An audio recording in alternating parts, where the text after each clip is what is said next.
So we're going to move into our featured presentation for today's meeting. And I'm just going to do a quick bio of Charles Madlock and then let him take it away. So Charles Shoebox Madlock is a food justice advocate, graphic designer, nonprofit leader, and urban ag innovator. Originally from Jackson, Mississippi, Madlock found his love for urban farming while living in Syracuse.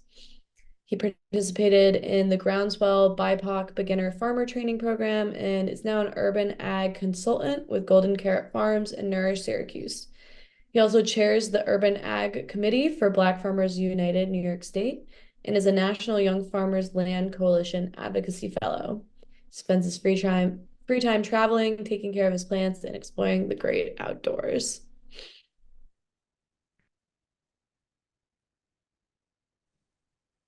Thank you. Uh, is it my time to talk? And his slides should be plugged into the slide deck, Mara.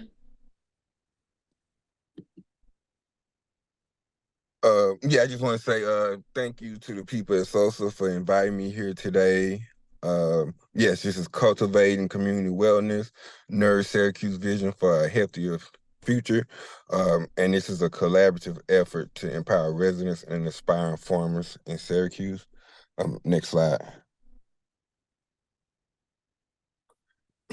Yeah, Evelyn gave a brief bio about me.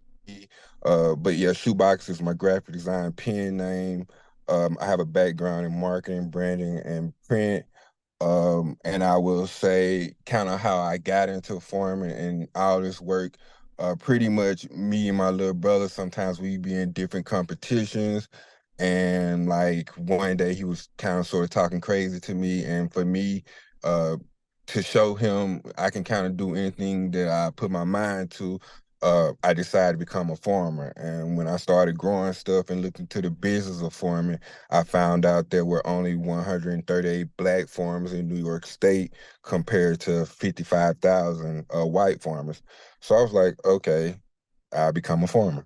And that's kind of sort of how my path started. I got into the Groundswell program, and from there, um, yeah, I worked at Rise for 18 months, where I know a lot of you from. I'm also part of the National Young Farmers Coalition Land Advocacy Fellow, where for the last 2 years I've been advocating for probably the 2025 Farm Bill now, but it was supposed to be the 2023 Farm Bill. And I also chair uh, the Urban Ag Committee for Black Farmers United in New York State. Next slide.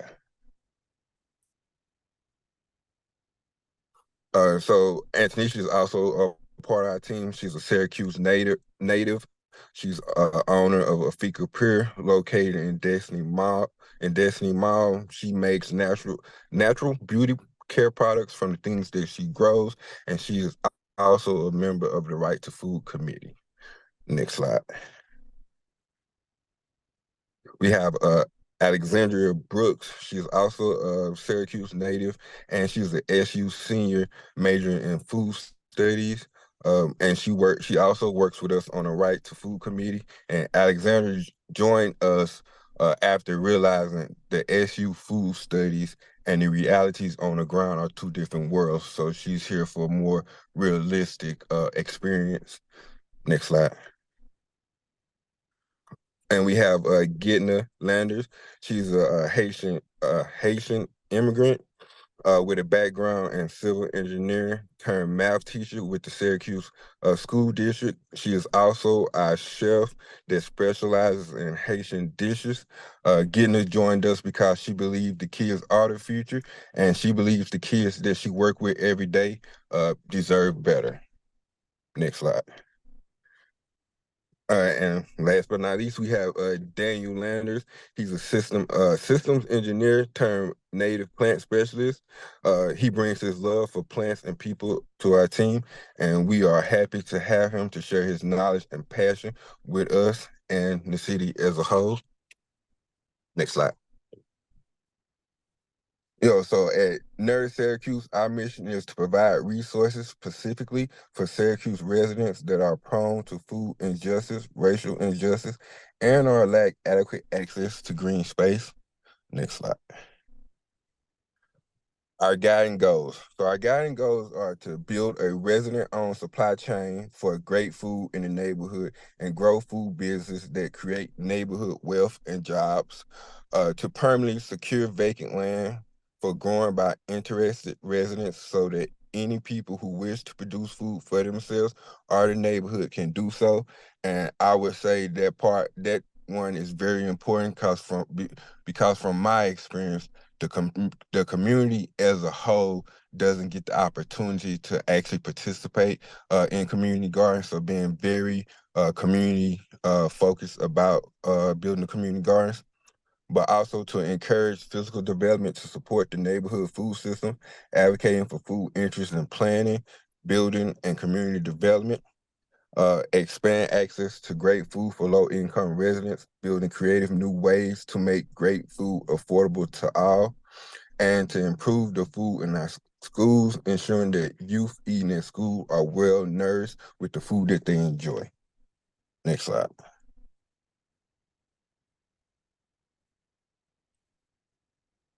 So the purpose of this campaign is to cultivate relationships within Syracuse minority communities and to build a coalition to address food inequality in our communities. And we do that by first education and raising awareness. And I want to say that's the most important step is just to educating the community overall because if we not educating the community around food, none of the other stuff that I'm talking about would even work. So that's step one is the education of the community, connecting and building relationships within the community, and reinforcing positive change. And I can say for me, support of the community through this process is very important because people in the community do not feel like they are supported. They feel like people come into their neighborhood, they here 2 or 3 years, and then they just disappear. So continues to support and uplift the community through this process is very important to me also. Next slide. So our programs consist of our Sow and Grow Scholar program is designed to instill a love for learning and nature in our students. We believe that by connecting them with the earth and their food sources, we're not just nourishing their bodies, but also their mind. Our Helping Hands community gardens program is at the heart of our mission. These spaces are not just about growing food, they're about growing a sense of community. We invite everyone to participate, learn, and contribute to the vibrant green spaces that we are creating. And the Backyard Bloomers program is a flourishing at-home garden program designed to bring the beauty of nature right to your doorstep. Whether you have a spacious backyard or a cozy balcony, our program invites individuals and families to become proud cultivators of their own green oasis. Backyard Bloomers is more than just a garden initiative. It is a journey of nurturing, growth, and connecting with the land. Next slide. So who's participating in Nourish Syracuse? So as a part of the TLC program, Nourish Syracuse, uh, yeah, as part of the TLC program with the CNY Foundation, Nourish Syracuse is a part of that. We've been doing that for about 8 months. I want to say May 13th will be our last class, but we've just been learning building capacity at a grassroots level in order to continue to grow. The Greater Southside Homeowners Association, Miss Jackie, very wonderful, and she has helped us out a lot. The Gifford Foundation, we're working with them with the What If grant. McKinley Bright Elementary School, we're working with them for the Sow and Grow Scholar program to do an after school program. Greater Syracuse Land Bank for leasing us land to build the community gardens on, and the Southside Coalition for Justice and Equity, who we had our first event with for Black History Month. Next slide. So yeah, the first event that we put on as part of Syracuse is the We Are One cooking demonstration. And it's where our Haitian chefs getting to showcase ancestral foods through a captivating cooking demonstration with a focus on utilizing fresh and health-conscious ingredients. The event highlighted the shared similarities within our local population, including African American, African, and Caribbean communities. Attendees embarked on a flavorful journey that celebrated our culture, heritage, and fostered connections through food. It was a wonderful Black History event. We had dancers, we had great food, we had tea, and it was all homemade by Gitna. Next slide. So next project that we're currently working on is the Soul and Grow Scholar Program. In partnership with McKinley Brighton Elementary, we are creating an enriching after-school program designed to educate and empower students about nutrition, agriculture, and healthy living. Through hands-on activities, interactive workshops, and engaging experiences in urban farming, students dive into the fascinating world of food production while cultivating essential life skills and deeper understanding of the food system. Additionally, the program includes the exciting opportunity to build a community garden across the street from McKinley Bryan Elementary, serving as a tangible learning space for students to apply their newfound knowledge and cultivate a deeper understanding of food production and environmental stewardship. Next slide. So how do we make this sustainable? It's always in the back of my mind. But yeah, how do we create sustainable and access food solutions for communities facing financial barriers to purchasing nutritious foods? And a quick fact, Syracuse has the second highest child poverty rate among larger cities, with 13,700 children under 18 living below the poverty line. Next slide.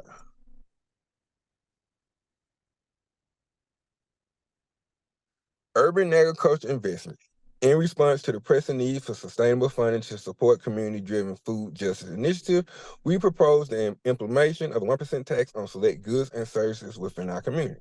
This tax, known as the food justice tax, aims to provide a stable and dedicated revenue stream for vital programs such as subsidized community-supported agriculture memberships, urban agriculture projects, and beginner farmer training. By allocating a small percentage of consumer spending towards these initiatives, we can catalyze positive change, fostering greater access to nutritious food, supporting local farmers, and nurturing resilient and thriving communities. Fun fact, investment in agriculture raises household income, improves nutrition and health, and builds stronger local and regional economies. Next slide. Food justice tax. We propose implementing a food justice tax on SU home games, advocating for its inclusion on a ballot to grant the community a voice in determining the procurement of local food resources. The why. The rationale behind taxing SU home games stems from the university's financial capacity, as they have considerable resources and funding that are not adequately shared with the local community. By implementing this tax, we aim to address the disparity in resource distribution and ensure that SU contributes more equally to the well-being of the community. Next slide.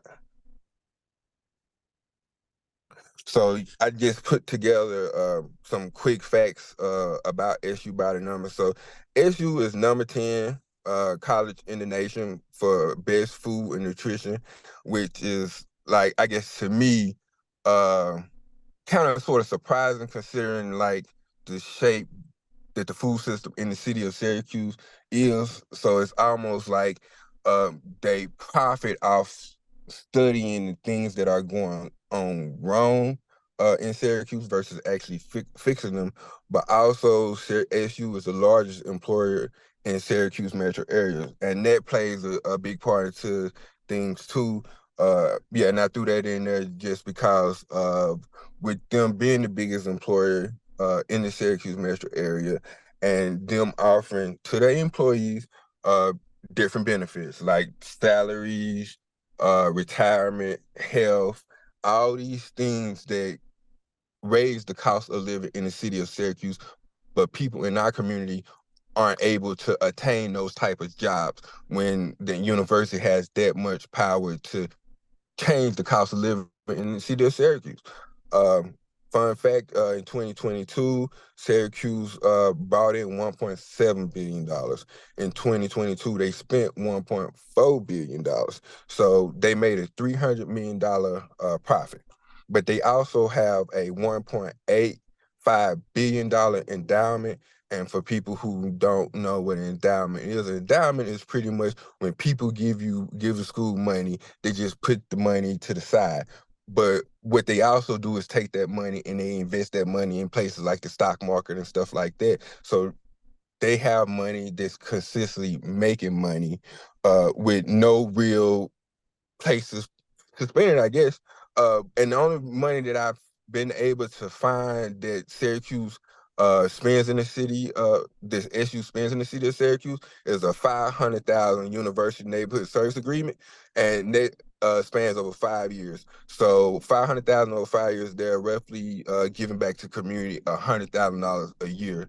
But in 1 year, they made $300 million. But the decision to tax SU home games is driven by the observation that despite being a nonprofit entity, the university generates substantial income comparable to or even surpassing that of many for-profit businesses, yet without concrete obligation to the local community. Next slide. So, and I just want to say the 1% tax that I'm proposing is not on SU the school. The 1% tax I'm proposing is on the people who will attend SU games. So say if you pay, I don't know how much it costs to go to a game, but if you spending say you spend $500 to go to a game, so you will have to spend an extra $5 and it's fun. And like I'm hoping people won't argue with me over $5, but people have started giving me pushback about this $5. So if that isn't the route, then SU directly should invest into this. If if we get pushback from people who attend the games. But what the Food Justice Fund would cover would be some with a citywide subsidized CSA program, urban agriculture infrastructure, and and I want to say what I've been I guess throwing out there is the citywide subsidized CSA program, but Syracuse itself doesn't actually have that infrastructure in place to make something like that happen. So building out the infrastructure so that a citywide CSA program can happen.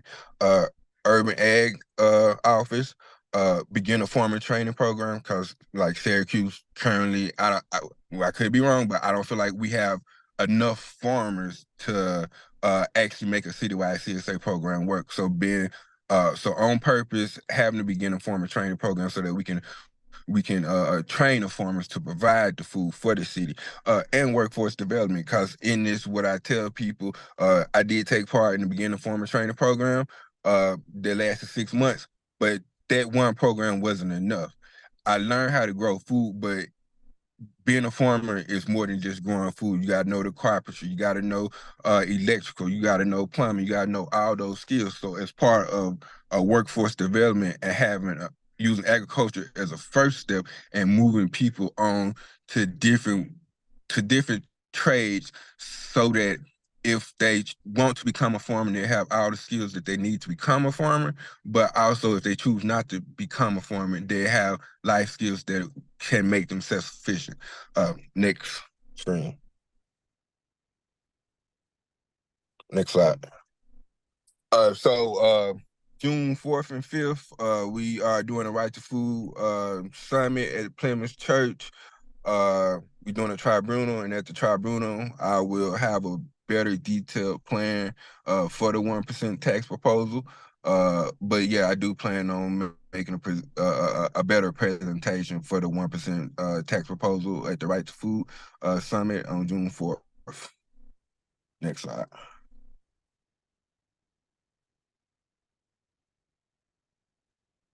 Contacts, Nerd Syracuse at Gmail, IG Nerd Syracuse Project, and we do have a website, nerdsyracuse.com. It's only 4 or 5 pages, but I'm still building it out, so more to come later.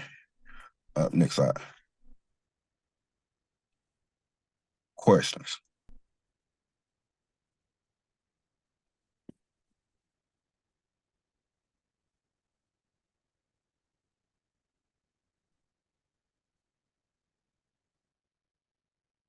I have a question.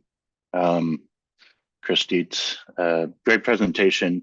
You mentioned raising awareness. I'm wondering, just what kind of responses you get to people in the community when you talk about your projects. Are they immediately interested? Are there, things you have to explain about what you're trying to accomplish, or just trying to learn more about, how your work connects to what people are looking for? Thanks. I guess I can say generally, the people that I talk to are excited about what I'm doing. They are interested, and I can say, like Miss Jackie, for instance, she had been looking for a black farmer for like 5 years before she found me. So people are looking for BIPOC farmers to produce the food that they want to see in their community. I mean, in their community. Like for instance, collars. Like I had no idea collars was just that hard to get in Syracuse, and so being a farmer who can provide that type of stuff, people are very excited for. But I can also say the people that I want to get into farming, I haven't actually approached them yet because I would like to come up with a better plan. But just being honest, like the people that I want to get into eating better, healthy food, people in the hood who have no idea who have no idea this world even exists. So like that's my target audience because like they are the ones who need to know about this. But in general, like everybody, yeah, they excited to like just see this going on. Thank you. I have two quick follow-up questions, Madlock. So one is, I think this tax idea is really interesting, and I'm curious if you know of any examples nationally of organizations or entities or communities that have tried this. And two, if there's been any talk of thinking beyond SU to like the other institutions that hold wealth in our community, including, the other universities and the hospitals and others. So just curious about your thoughts on those two questions. Okay, so the 1% tax idea, I got the idea because where I'm from, 2014, the mayor at the time, he started advocating for a 1% tax in order to fix the roads and the bridges in the city where I'm from. So he proposed it. He proposed it. He advocated for it. It got passed in the city by 90%, and it was like most in here history that something ever got passed via ballot. But when you think about food justice, I want to say in Seattle, they did pass a sugary beverage tax in order to fund urban agriculture projects and different things, and they fund that they came up with, well, they fund that they do well, they tax that they do generates about $3 million a year. So that's somebody I've seen who has done it specifically for food. As far as tax and other things throughout the city. Like, yeah, I'm gonna say yeah, I'm for the most part I'm very open because initially I had thought about taxing fast food restaurants, the 1% tax, but then somebody was like, "How about SU?" And I was like, "Well, I kind of like SU," so that's how I ended up with the SU. So like, I'm gonna say whatever we can like work together to like actually make this happen.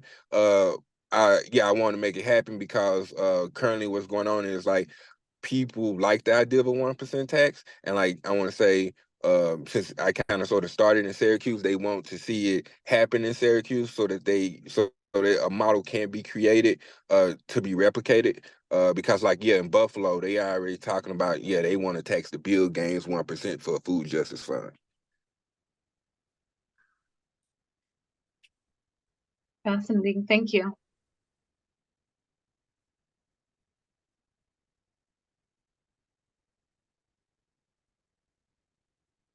Other questions?